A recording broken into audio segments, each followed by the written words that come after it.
Hernán Cortés lloró. No fue la primera vez ni la última, pero sí la más famosa.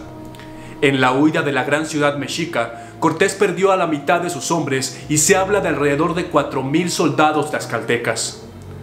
Pero lo que más le dolió a este orgulloso español fue haber perdido todo el oro que Moctezuma puso a sus pies. Ni siquiera fue capaz de rescatar el quinto del rey. Ahora bien, sabemos todo sobre su llanto. Incluso sigue en pie el ahuehuete donde se produjo este clamor. Pero ¿cuáles fueron los hechos que lo produjeron? El día de hoy, en México, la historia que no te cuentan, la noche triste de Hernán Cortés.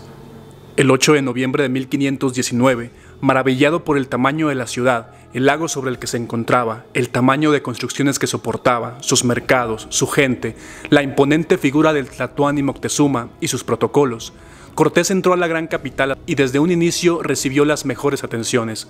Fueron hospedados en el castillo de Axayácatl, propiedad del padre de Moctezuma, colmados de los mejores alimentos y una buena ración de oro.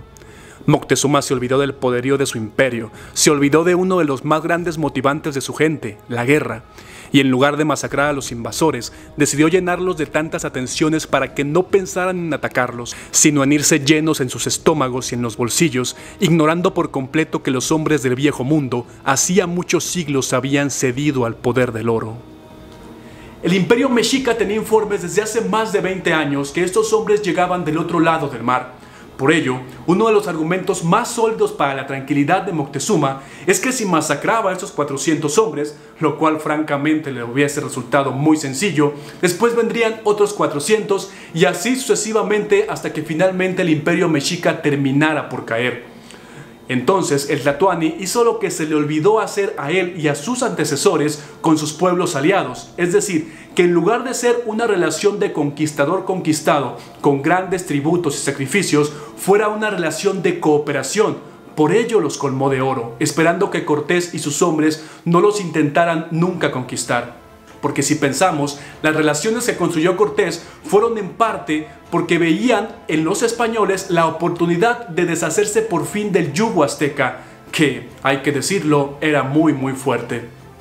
Después de esto, ¿sigues pensando que la culpable de todo fue la Malinche?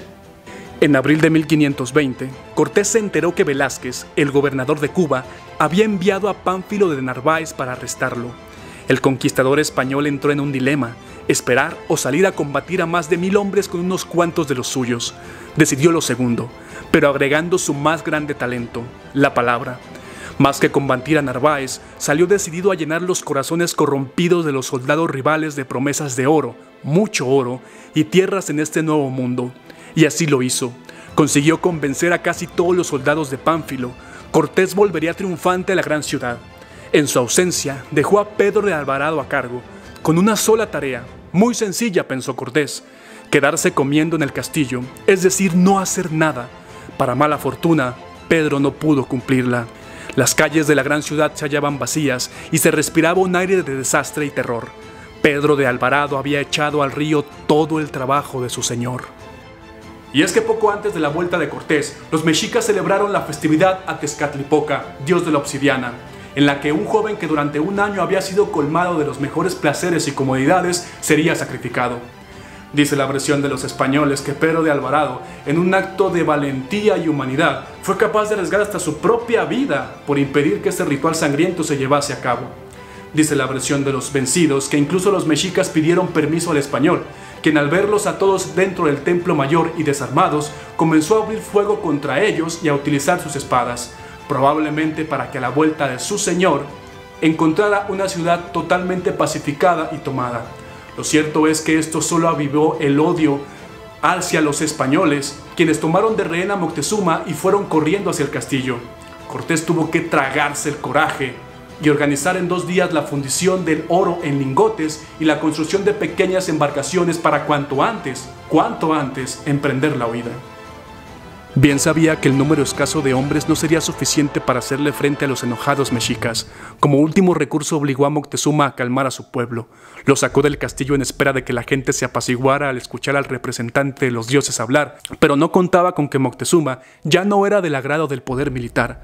Cuitláhuac, enojado por las tantas atenciones que su hermano les dio, agitó a la muchedumbre, quien lanzó ofensas como nunca a su Tlatoani. Le gritaron que ya no era más su representante y que ahora era la mujer de Cortés. Una roca salió del gentío y se impactó contra la frente de Moctezuma. Se dice que este no murió por la herida, la cual no era mortal, sino de vergüenza y deshonra al ser rechazado por su pueblo. Pidió a su chamán un brebaje que lo ayudase a transitar al mundo de los muertos, y así terminó el Tlatoani Moctezuma. A Cortés no le desagradó del todo la muerte de Moctezuma. La honra de sus funerales sería la ocasión perfecta para escapar, además de que lo haría de noche, a sabiendas de que los mexicas solo atacaban de día para que sus dioses los vieran. Pero Hernán Cortés se olvidó del odio y el orgullo de Cuitláhuac, quien no rindió los honores correspondientes a su hermano, y además, al ver que los españoles escapaban, poco le importó que fuera de noche. Fue tras ellos. Tlaloc apareció. Lluvia, relámpagos. Los españoles no conocían los canales. Algunos se llenaron de oro hasta los dientes y fue precisamente este el que los hizo ahogarse en las aguas. De noche, con lluvia, con relámpagos, en un camino desconocido, los españoles eran presa fácil. Cortés sobrevivió al ataque. Al lado de un ahuehuete entró en la siguiente reflexión. Había perdido a más de 4000 tlaxcaltecas, de los cuales tenía que rendir cuentas. Había perdido a la mitad de sus hombres. Y lo más importante para él, había perdido todo el oro, ni siquiera había podido rescatar el quinto del rey, lo cual para él era una tragedia. Sin oro, tanto Velázquez como el rey lo apresarían y no sería más que un simple criminal. Cortés estaba perdido, desilusionado. No hubo otra cosa más que llorar. Hasta aquí el video, amigos. Como vimos, fueron una serie de sucesos muy interesantes para llevar a este hecho en sí, el llanto de Cortés al lado del ahuehuete. Que aunque no sea de total agrado esta persona para mí, hay que reconocer que estando en sus zapatos no habría más remedio que llorar. Aunque también pensándolo bien, fue un llanto comparado con cientos de miles y millones de llantos que se dieron en los próximos 300 años después de la conquista.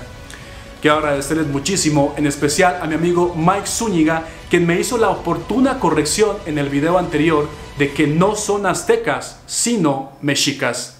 Muchísimas gracias, y si han llegado hasta este punto del video, por favor, dejen su like o dejen su dislike, e incluso algún comentario de qué les ha parecido. Muy buen día y hasta la próxima.